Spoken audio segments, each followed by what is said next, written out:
अबुल कलाम आज़ाद ये हिंदुस्तानी तारीख का वो नगीना है जिसने अपने कलम की धार से पहले अंग्रेजों की साजिशों को नाकाम किया और बाद में जब मुल्क आज़ाद हो गया तब दूसरों को कलम और इल्म की ताकत से रूबरू कराया। भारत के इस पहले वजीरे तालीम की पैदाइश 1888 में हुई और 22 फरवरी 1958 को अपनी आखिरी सांस ली।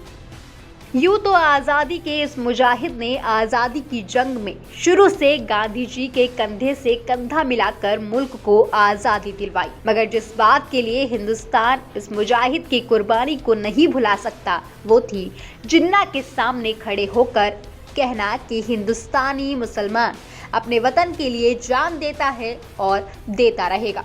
हम अपने वतन को छोड़कर नहीं जाएंगे। जिन्ना की टू नेशन थ्योरी को सबसे पहले अबुल कलाम आजाद ने ही नकारा था।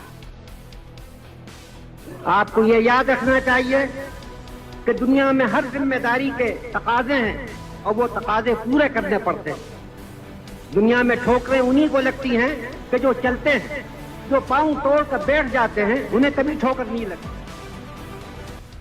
हालांकि जिन्ना अपने मकसद में कामयाब हुए, मगर बड़ी संख्या में मुसलमान हिंदुस्तान में रहे। ये मौलाना की बड़ी कामयाबी थी। 1986 में बनने वाले पाकिस्तान का भविष्य मौलाना अबुल कलाम ने पहले ही बता दिया था कि आने वाले वक्त में इस मुल्क को नाकामी का सामना करना पड़ेगा और ये दो फाड़ हो जाएगा। यही हुआ भी। आज इसी भविष्यवक्ता स्कॉलर का जन्मदिन है।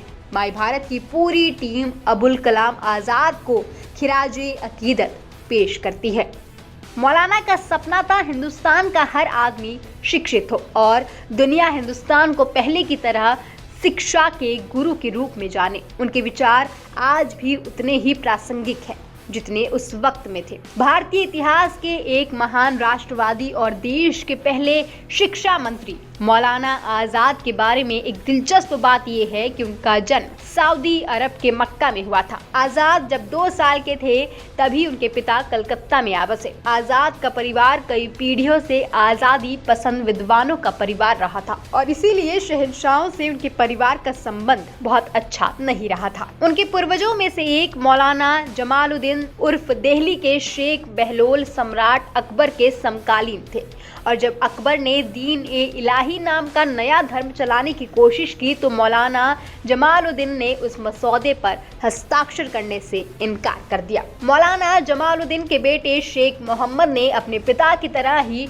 जहांगीर के सामने झुकने से इनकार कर दिया, जिसकी वजह से उन्हें ग्वालियर के किले में कैद कर दिया गया। मौलाना आज़ाद खुद को उसी परंपरा का मानते थे और अंग्रेजों के प्रति उनका रवैया भी वैसा ही रहा। 11 नवंबर को मौलाना अबुल कलाम आज़ाद के जन्मदिन को राष्ट्रीय शिक्षा दिवस के रूप में मनाया जाता है। ये देश की उस बड़ी हस्ती को सम्मान है जिसने आज़ादी की लड़ाई में तो बढ़ चढ़कर हिस्सा लिया, साथ ही देश में हिंदू मुसलमान एकता की नींव रखी। उन्होंने देश में IIT, IIM और UGC जैसे बड़ी संस्थान की स्थापना कर शिक्षा के उच्च स्तर से लोगों को रूबरू कराया। माय भारत के लिए मेहंदी हसन की रिपोर्ट।